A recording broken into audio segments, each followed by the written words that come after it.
আমডাঙ্গা বোদাই গ্রাম পঞ্চায়েতের দুর্লভপুর গ্রামে মোতালেব শাহর মাজার শরীফ প্রাঙ্গণে পবিত্র ঈদ উপলক্ষে ঈদের বস্ত্র উপহার তুলে দিলেন ছোট থেকে বড়দের ফুরফুরা দরবার শরীফের পীরজাদা তোয়া সিদ্দিকী ও দুর্লভপুর পাঁচু মণ্ডল ওয়াকফ স্টেট জেনারেল কমিটির ব্যবস্থাপনায় এদিনের অনুষ্ঠান অনুষ্ঠিত হলো।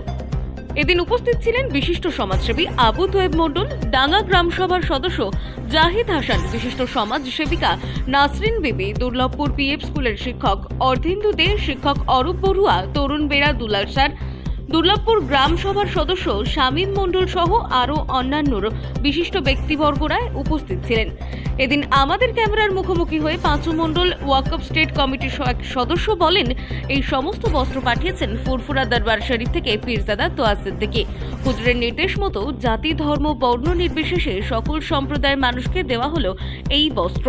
হুজুরকে আমরা সাধুবাদ জানাই এবং তার পাশাপাশি আমাদের কাছে সবথেকে বড় আনন্দের দিন, খুশির দিন এটাই, একটি মাজার শরীফ ঘিরে দীর্ঘদিন ধরে চলত সেজদাহ কাওয়ালি গান অবশেষে ওয়াকফ স্টেট আইনি আওতায় নিয়ে বন্ধ করে দেওয়া হলো মাজার শরীফে সেজদাহ কাওয়ালি গান।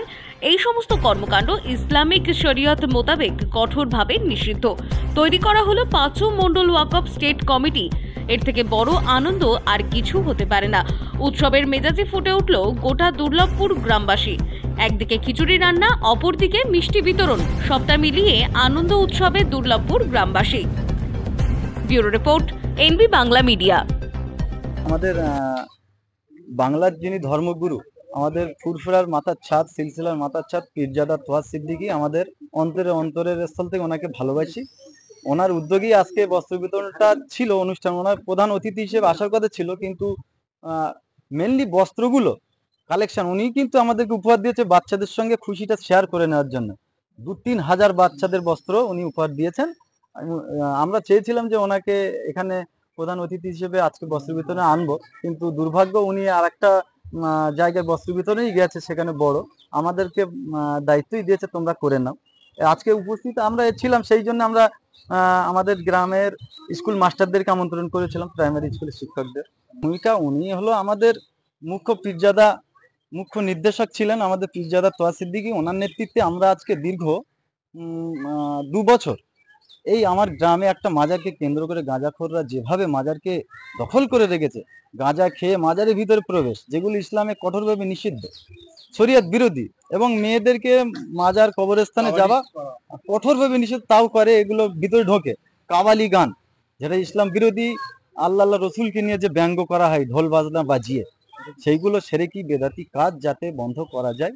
আমাদের গ্রামবাসীরা আমরা তোয়া হুজুরের কাছে গিয়েছিলাম। হুজুর আমাদের কথায় সাড়া দিয়ে উনি এই বিষয়টাকে বন্ধ করার জন্য মানুষকে বলেছে যে চেষ্টা করা হবে, সবাই মিলে উদ্যোগ নিয়ে এটাকে বন্ধ করা হবে।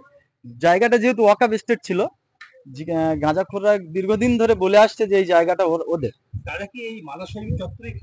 মাজারেই খেত, আগে মাজারেই খেত, তারপরে মাজারের পাশে এই যে ঘর আছে, এই ঘরে ঠেক বানিয়ে রেখেছিল গাঁজা, মদ এবং হিরোইন, বিভিন্ন নেশাদ্রব্য সন্ধ্যেবেলা হলে এখানে খেত। হ্যাঁ, কাওয়ালি এখানে হতো। হ্যাঁ, আমরা বন্ধ বলতে আমরা কমিটি মুতাল্লির দায়িত্ব পাওয়ার পর আমরা ওখানে বোর্ড মেরে দিয়েছি যে আমাদের কমিটির নির্দেশ হলো এখানে আদবের সঙ্গে জিয়ারাত করা যেতে পারে। আমরা যেরকম ফুরফুরা সিলসিলা মতাদর্শের মানুষ, আমাদের সঙ্গে সামিল হয়ে আদবের সঙ্গে জিয়ারাত করুক। কঠোরভাবে নিষিদ্ধ করা হয়েছে বোর্ডে, সেটা হলো মাজারে ধূপবাতি, চাদর, সেজদা, চুম্বন, এবং মেয়ে ছেলে কঠোরভাবে নিষিদ্ধ। মাদক জাতীয় সেবন করে মাজারে কঠোরভাবে নিষিদ্ধ ঘোষণা করা হয়েছে। এখানে যে কাওয়ালি বা ঢোল বাজনা, ওই তারিখে কি আপনার কোনো?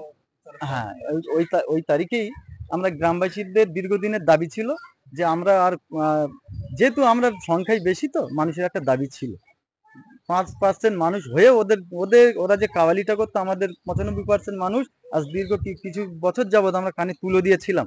ইসলাম বিরোধী কাজ করা সত্ত্বেও আমরা বলতে পারতাম না, কারণ জায়গাটা সবসময় দেখাতো ওদের, যার কারণে আমরা পিছু হটতাম। এখন যেহেতু জায়গাটা ওয়াকফ স্টেট আমাদেরকে দায়িত্ব দিয়েছে, আমরা গ্রামবাসীর দাবি মেনে ওয়াকফ কমিটি সিদ্ধান্ত করেছে এখানে একটাই অনুষ্ঠান হবে, ইসালে সওয়াব, এবং কাওয়ালি ইসলাম বিরোধী, ধর্মবিরোধী কাজ কখনোই করা যাবে না। 8ই চৈত্র ইসালে সওয়াব হবে। আমার নাম রফিকুল মন্ডল। কোন দায়িত্ব আছে? আমি ওয়াকফ স্টেট কমিটির সেক্রেটারি।